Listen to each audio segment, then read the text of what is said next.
History tells the story of the world and of our lives. Sometimes that history goes bump in the night.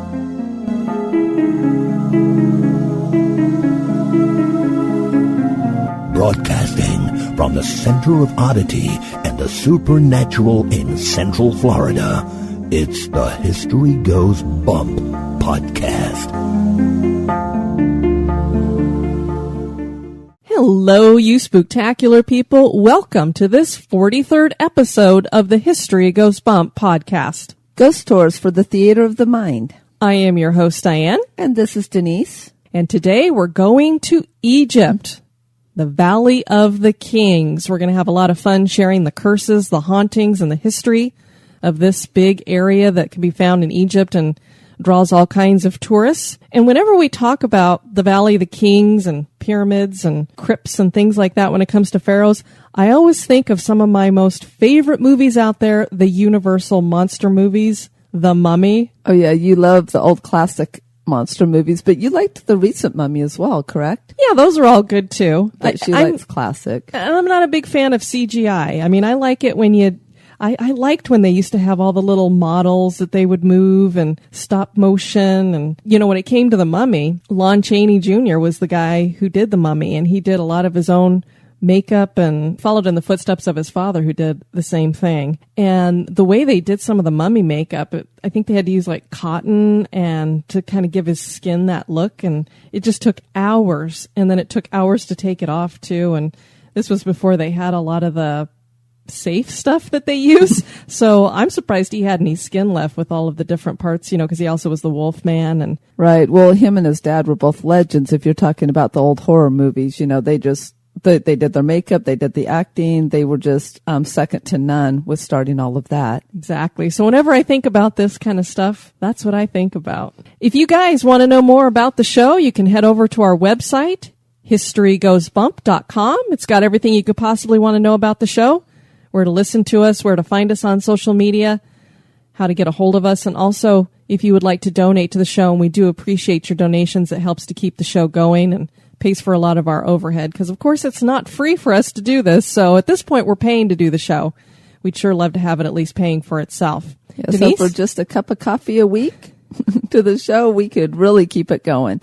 Anyway, you can also reach us at historygoesbump@gmail.com. Okay, and also don't forget, in just less than 3 weeks, we are going to be hitting the road, so we would love to have as many from our Spooktacular crew and listenership come with us. Make sure you are on our mailing list in order to get the updates of what we're going to be doing, because we're going to be doing many shows along the way. We'll be gone for 9 nights, so be sure to do that, because we would love to have you on the road with us. One of the things that's kind of causing us to pull our hair out is the same problem we've been having here in Florida. For people who run ghost tours, make your ghost tours accessible to the public. I honestly don't know how any of these companies are running, Denise. We have left phone messages for people and get no phone calls back. One of the websites, I believe it's Louisville Ghost Tours. You go on there to try to schedule a tour, and there are no Louisville tours up there. It's just, there's like Nashville and a couple other places, and they're like, well, it's run through the Nashville ghost tour, so you order it through that. But I'm like, I'm not paying money and ordering something that's a Nashville ghost tour unless I know for sure it's going to be for Louisville, because that's a whole different state. Yeah, and I don't know. I'm like, if you're going to do this, make it user friendly. Otherwise, I don't know how they stay in business. There are some ghost tours that we've done here in Florida that are so professionally run, it's amazing. And then there's others where I'm like, do they exist? Are they running? What's going on? Well, as our listeners well know, if you've been following the show, that's why our meetup ended up getting canceled, because we couldn't get a call back. We didn't know if the tour was running, trying to get on a ghost tour here in Florida to go out. So again, if you do run a tour, we'd love to come. We love to support you, but make sure that you get back to the people who are reaching out to you.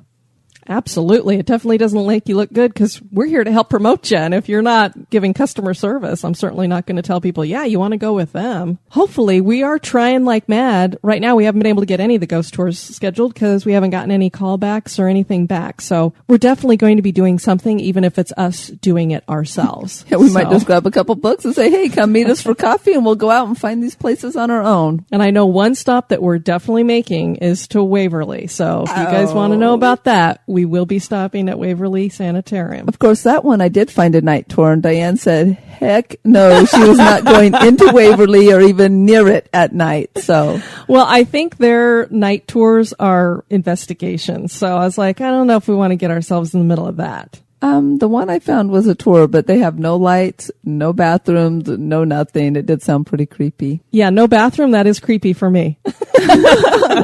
All right. Well, go to the loo. That's right. All right. Well, why don't we go ahead and get this show started?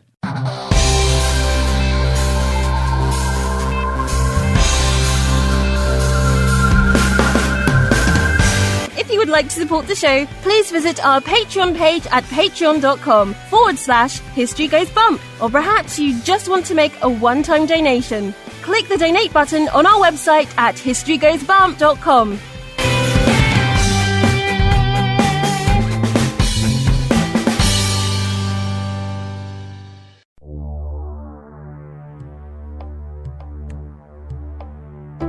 Welcome to this moment in Oddity history. The people of Point Pleasant, West Virginia have claimed for over 50 years now that their small community is plagued by the activity of a bird-like humanoid creature that has come to be known as the Mothman. The first sightings of Mothman came in November of 1966. A group of grave diggers claimed that they were buzzed by a man-sized creature that flew in low over the trees and then flew over them. A couple days later, two couples reported seeing a large man-sized creature flying in a park area they were driving through at night. When the headlights from the car caught the creature, they say they saw that the Mothman had glowing red eyes. Several other people from Point Pleasant claimed to have seen the flying creature with red eyes over the next several weeks. The following year, the Silver Bridge collapsed. 46 people were killed. Many believe that the Mothman either caused the accident or that it was warning them about the coming tragedy. The legend of Mothman was formulated around this event, and it is now thought to be a portent of tragedy. The Mothman has been sighted in other areas as well, including Russia before the Chernobyl disaster. Some people believe the Mothman sightings have been a hoax or mass hysteria. John Keel wrote The Mothman Prophecies in 1975, and it later was made into a 2002 movie starring Richard Gere. The Mothman may be real or it may just be legend, but either way, it certainly is odd.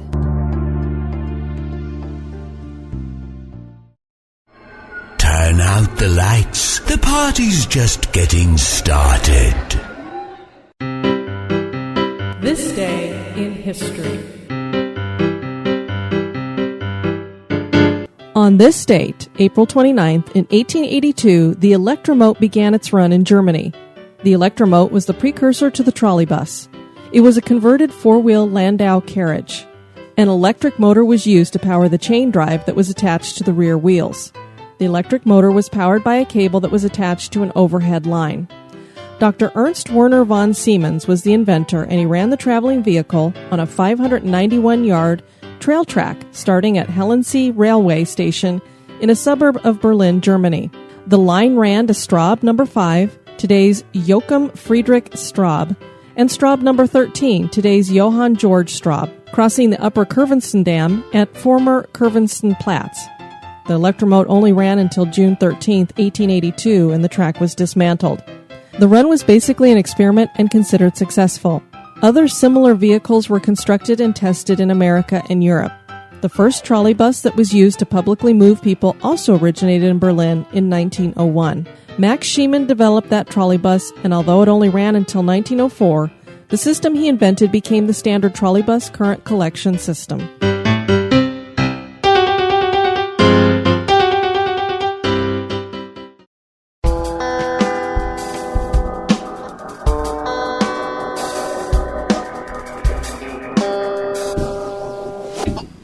Hey, this is Christopher. And this is Joe. From the Curioso Podcast. And here at the Curioso, when we want to listen to ghost tours, for the theater of the mind, we listen to The History Goes Bump podcast.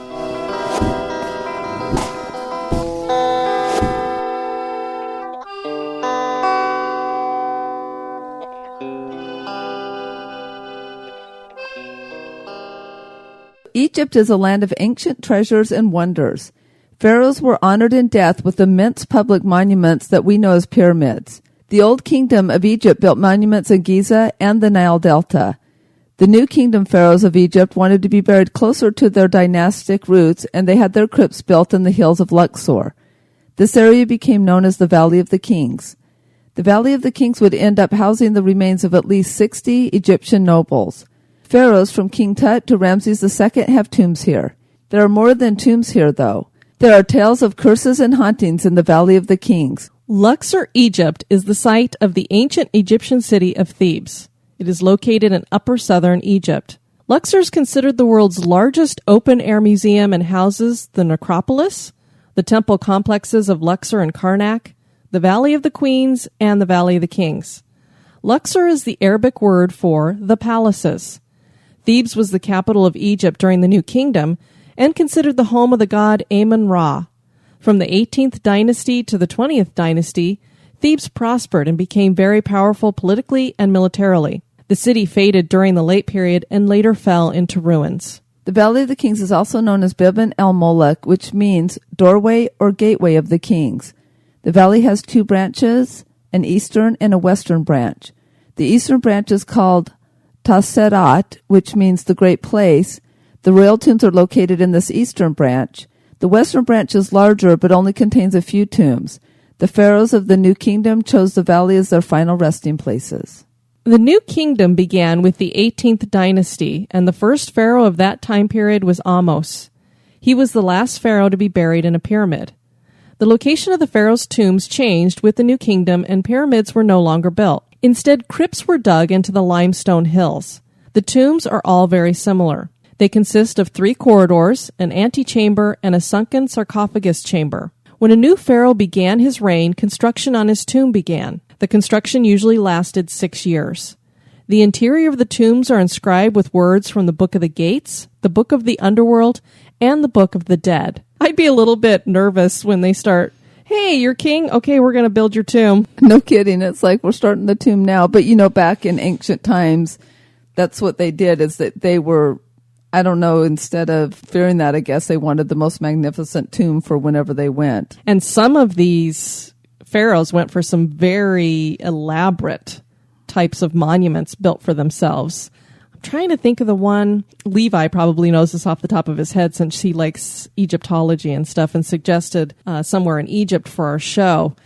There is a monument that has 4 sitting figures, and they're huge. And a couple of them are missing, like their head or something now. I can't remember what it's called, but I was watching a History Channel program about it a few months ago, and I never knew they actually had painted it as well. It always boggles my mind that they were able to build these huge things anyway. But then the fact that they painted them as well. I know, it's just, when you look back at ancient times, and I often wonder, this is kind of morbid, but hey, this is a ghost tour show. I often wonder with just what they're doing, how many of the people that were building it ended up kind of being crushed and kind of put inside it. So, they might be a part of the whole thing now. Well, and as we'll get into talking about what was put inside of these chambers and such, I don't know that people were always necessarily dead when they were put in there. I mean, I know they had servants that were buried with them and stuff, so they'd have somebody for the afterlife. And you often wonder, were they dead before they were put in there? And did they volunteer for that? And was it an honor to go and be buried alive to go with your pharaoh? Or yeah, and maybe it was. There are theories out there how all this got built, of course. Well, I've heard one that it was possibly aliens. Yeah. Ancient aliens sure loves to go that route, don't they? Phone home. Of course, the strange thing is when they do look at some of the hieroglyphics, they do have hieroglyphics that look like flying spaceships. And of course, there was no flying machines back then. So where would they ever even get that idea? Right. So You never know. I mean, I never say never to anything that might be out there because there's so many things that our minds can't even begin to comprehend. Well, and as people know, I get into that fringe Christianity type stuff. So I wonder sometimes if it wasn't angelic beings that are flying around in something or whatever they use to get around, if they interpret it as UFOs or something. It does make you wonder if they did help them to build it. Of course, they did have a lot of slave labor and stuff too. And I mean, this is what the people did. So, because I was like, wow, they could do that in 6 years? Takes years and years and years here to build a skyscraper and stuff. So, well, from what I understand of ancient times too, that's why I wonder how many bodies might be in there accidentally, is because if somebody fell down, you just kept working and just trampled right over them. Roll them over. You know, though, even thinking, because I read something before, it was not from the Egypt time, but they were building a temple, and in all the four corner posts they threw a human sacrifice to the gods for the temple too, that was like sacrificial, so that could have happened there as well. So who knows? When a pharaoh or other noble died, they were mummified after a formal announcement. The preparations took 3 months. The mummification process took longer because the body was placed in natron for 70 days. Mummification was used as a way to preserve the body so that it could reanimate in the afterlife. The burial chambers were stocked with elaborate preparations that included treasures, furniture, clothes, food, wine, beer, and jewelry. Pets were buried with their owners as well. 62 of these tombs were discovered before 1922. The most recent tomb was discovered in 2005. Most of these tombs were robbed well before they were officially discovered. When Greek writer Diodorus Siculus visited the Valley of the Kings in 60 BC, he wrote, quote, "We found nothing there except the results of pillage and destruction," end quote. Today, people can visit these tombs that are opened on a rotation. 11 of the crypts are lit by electric lighting. The really sad thing about these grave robbers is that a lot of them were the people who had actually built them. So it would be like after the king passed away, hey, let's go on in. We know what goodies we put in there. So there wasn't a lot of stuff left. And then, of course, a lot of these people who discovered these tombs, what's your definition of looting? Taking it out and taking it to a museum in Britain? Is that looting? Exactly. You know, sometimes we like to call something one thing when it's actually another thing. Yeah, I mean, I understand wanting to preserve stuff. Obviously, this stuff preserved itself underground for centuries, so I don't know how you moving it to a museum helps that. And we found this when we were over in Greece. Mm-hmm. They had to make imitations of some of the stuff because it had been taken to Britain. And they kept saying it over and over. This is in this museum in Britain. This is in this museum in Britain, because they took all the stuff away from Greece. And I'm like, guys, putting it in a museum does not necessarily make that you've done a good thing. So and the other thing I want to talk about, that natron is like a salt. So that was to kind of help dehydrate the body. It was kind of a liquid that they would put in there. And that was the main process of mummification. And the most recent tomb that they found in 2005, they're not sure who it belongs to yet. So they just kind of named it for whatever spot location it's in. They haven't given it a tomb name because they don't know whose it is yet. If it ever calms down in Egypt, I certainly would like to visit some of these places. Oh, I would love to. Or maybe we just make that one of our final trips just in case. We're going to make our own Death Wish movie. We're going to Egypt. We're going to Egypt because we've already seen the other places in the world. And now if we end up dead, then we're not going to miss out on the other places. Are you a Christian? That will be live on radio as well. Hey, well, then we could say we haunt the Valley of the Kings. The pharaohs who were buried in the valley included Tutankhamun, Ramses I through Ramses VII, 9th and 11th, Amenhotep II and 4th, and Seti I. Amenhotep IV is better known as Akhenaten. He ruled for 17 years during the 18th dynasty. He built the city of Amarna for the Aten, and Aten was the god that he worshipped, and he kind of changed some stuff when it came to worshiping gods and made that the key god that everybody was supposed to worship. His queen was Nefertiti, and his son was Tutankhamun. He gave Queen Nefertiti unusual stature, and she reigned with him almost as an equal, which is depicted in the artwork from the time. Akhenaten died during his 17th year of rule, and his son, this one is hard, Smekhari, I think is how you say it, became pharaoh. This lasted for only a year, and he was succeeded by a female pharaoh, Neferuaten, who ruled for 2 years. try to say that 5 times fast. Well, and the thing that we do want, I think most of our listeners know, is we go out and research these places. We are not historians. We are not, by any stretch of the imagination, the experts. We just go find it. So if our pronunciation slaughters it, we do apologize. We're just trying to bring you the facts as we find them. She only ruled for 2 years. King Tut then became king and was known as the Boy King. This time period is very murky in the historical logs because the Egyptians were secretive about their rulers. And God, I wrote it again, so... Neferuaten? There, Denise said it. We're going to go with that. Was not given a royal burial, and she's not mentioned a whole lot. They did say a little bit here and there about a female pharaoh and mentioned her name, but it was almost like they tried to hide her. I don't know what was going on there, and I certainly don't know why they ruled for such a short period of time. But there is some rumors and debates among scholars that Akhenaten had some of his daughters were his queens as well. So I don't know if maybe there were some issues around that. The Ramses family of pharaohs took reign and moved the capital to Memphis. Their time of rule is when the Jews were enslaved in Egypt. Ramses I was the first king of the 19th dynasty. He was a military commander, and when he died, he was buried in the valley until his tomb was vandalized. He was moved to Deir el-Bahri. Ramses VI has the largest tomb in the valley, and it is decorated with the shattered remains of his immense granite sarcophagus. He was the 5th king in the 20th dynasty, and he obtained rulership by usurping it from his nephew, Ramses V. The tomb of Tutmos III is unique in that its ceiling is spangled in stars, and the walls are covered with 741 deities.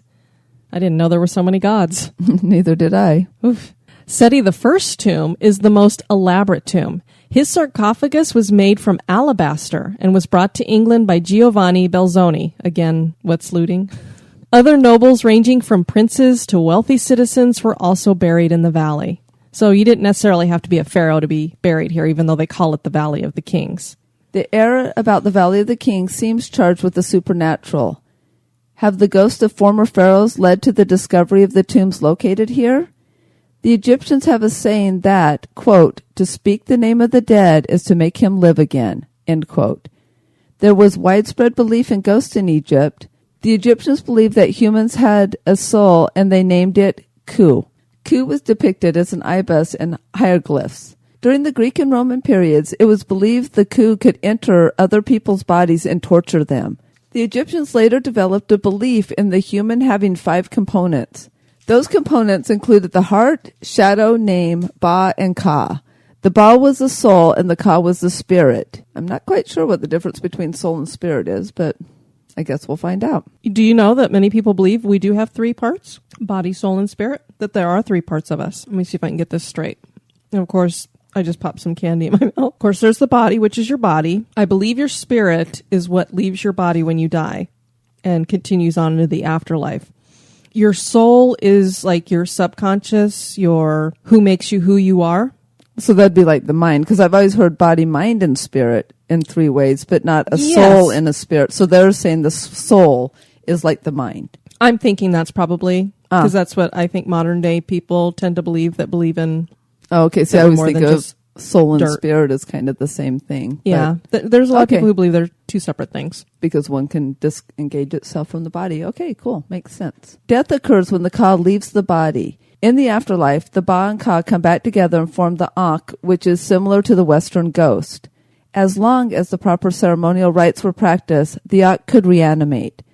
An Ankh could do harm or good. They can even cause nightmares. The curse of King Tut is a well-known legend. Howard Carter was an Egyptologist who was not university educated. He'd been educated at home and gained his expertise in Egyptology through hands-on practical experience he obtained in Egypt. He got a start by drawing pictures of artifacts for archaeologists. He was an artist, so that's what he was mostly trained in. And what happened is a friend of his, I believe it was his father, was an Egyptologist, and he had a bunch of artifacts, and one day Howard Carter went over there when he was a child and got to see all this stuff, and he thought, wow, is this cool? So that's what got his love started. Carter met Lord Carnarvon in 1907. Lord Carnarvon was an amateur archaeologist, and the 2 men worked together excavating in Thebes. In 1914, the 2 men applied for a license to excavate in the Valley of the Kings, and they received that license. A big plus for Carter in teaming up with Lord Carnarvon is that the Lord had money and was willing to finance their diggings. World War I slowed the men down, but in 1917, Carter resumed his digging. He was positive that King Tut's tomb was in the area because artifacts with his name had been found here. He searched for 5 years to no avail. Lord Carnarvon gave him 1 more year of financing. On November 4th, 1922, Carter found the stairs leading into King Tut's tomb. On November 26th, Lord Carnarvon accompanied Carter as the tomb was open, and they beheld great treasures of gold. And they released the curse. The find was reported to the proper authorities and the press came running. Artifacts were photographed and emptied from the tomb. Things were going smoothly until March of 1923. Lord Carnarvon was bitten by a mosquito. He later nicked the bite with his razor and it became infected. Within 3 weeks, the Lord was dead. The day he died, the lights in Cairo went out.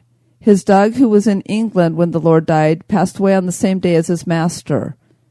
Carter's pet canary was killed by a cobra shortly thereafter. Stories about a curse began at this time and were fueled by the later deaths of 12 people who had been present when the tomb was open. Sir Arthur Conan Doyle was one of those people who perpetuated the story about the curse of King Tut. Howard Carter claimed to see jackals, like the god of the dead Anubis, near the tomb. Jackals had not been seen in this part of the desert in over 35 years. Some believe the deaths were caused by a deadly fungus or that the deaths were just coincidences. Many of the team lived on to an old age, including Carter. So was the tomb of the great pharaoh guarded by a curse? It's a good question. Definitely a lot of people happened to die that were related to it, so it does make one wonder. Of course, like they said, a lot of it was attributed to maybe a mold or a fungus. Whenever they opened a sarcophagus, there was a lot of toxins involved in that because you've got all that ammonia and decay and everything else, and it's been sealed in there, and you open that up. So that could be why people would get sick anytime they went into these places. And, of course, these stories of these curses began erupting around that. Well, especially back in that time, because I know even just recently with a lot of the people who do ghost investigations or ghost hunting, they're starting to wear more like masks and stuff because many of them have come down sick when they go into the houses as well. So, well, if you think about how sick people get just having mold and mildew in their homes. Mm-hmm. Exactly. And then you think about these places that were sealed for centuries. And really, if I was going to haunt somebody, I'd go after those grave robbers. No kidding, because they're the ones who took your treasures. It's a good thing that King Tut's was hidden so well because it had a lot of its original stuff in it, whereas most of them, they just got the scraps. We're going to talk about one of my most favorite people now. I know it. She haunts you in your dreams. I really am into the woo-woo stuff, so... Shirley MacLaine. Some of you may have heard about this recent story from 2012, but Shirley MacLaine played a guest role on Downton Abbey in 2012. That's a really good show. I enjoy it. I got to watch season 3, started season 4, and then I got lost, and so I need to eventually just either buy or rent the whole series and just watch the whole thing. But it's very well written. Anyway, for some reason, they decided that she should be on there for a guest role. So she was in 2012, and she claimed the home where the show is filmed is haunted. And not just by any ghost, by King Tut. The home belongs to Lord Carnarvon's family. MacLaine claims the tomb of King Tut was once stored in the basement of the home. She also claims King Tut spooked her while on set. But then MacLaine says a lot of things. There's a possibility. A link there with Lord Carnarvon, And the cool thing about this story is I had no idea that Downton Abbey is filmed in the family of Lord Carnarvon. It's their castle. So I thought, well, that's kind of a cool little fun fact, if nothing else, whether King Tut haunts the place or not. I was like, I had no idea that location relates back to Egypt. Right, yeah, because who would have ever thought, that... And they would have been bringing artifacts back to that place, so... Where would you, if you couldn't get it into the museum right away, good place to keep it would be. And who knows, maybe they wanted to show it off. So it's possible maybe it was there. Well, and as we've seen on several of the tours we've gone on, there's a lot of people who believe objects can be haunted. So it might not necessarily be King Tut, but that hauntings came with those objects when they brought him into the home. Good point. Good point. Something infusing an object. And Shirley gets a little bit into the UFO type stuff. So who knows? Maybe she was seeing something that was masquerading as a pharaoh, particularly King Tut. Yeah, Steve Martin. Right? King Tut. Yeah, never mind. I won't sing for you all because that would be cursed. It would be scary. One haunting tale is about a chariot that travels through the Valley of the Kings. When the clock hits midnight, the apparition of a pharaoh wearing a golden collar and a headdress is seen riding aboard a chariot that is pulled by black phantom horses. Yeah, that'd be enough for me, thanks. Don't need to see that. Especially if they look like that horse at Denver International Airport. Oh, I know we've mentioned him before on this show, but he just is creepy. The pharaoh, Akhenaten, is rumored to have been cursed by the priests of his time because, as we mentioned a little earlier, he abolished the worship of the Egyptian gods during his rule and switched everything over to his way of doing things. The curse has forced him to wander the desert of the Valley of the Kings through the afterlife. Many people have witnessed his apparition wandering. And I think it was the show Destination Truth with Josh Gates went out to the Valley of the Kings. And they did go into one of the tombs. I can't remember. I think it might have been King Tut's. And they did a lockdown overnight. And that place looks kind of creepy when you're out there with night vision goggles and stuff. And they had some sounds and noises and things moving around and going bang. And I think there might have even been an apparition they might have caught on film. So who knows what's going on around there. I mean, they definitely had a belief that they could reanimate, so it wouldn't be strange if they had. Exactly, or who knows what portals they've opened up or what spirits they've tempted. Do the ghosts of the pharaohs still continue to roam the Valley of the Kings?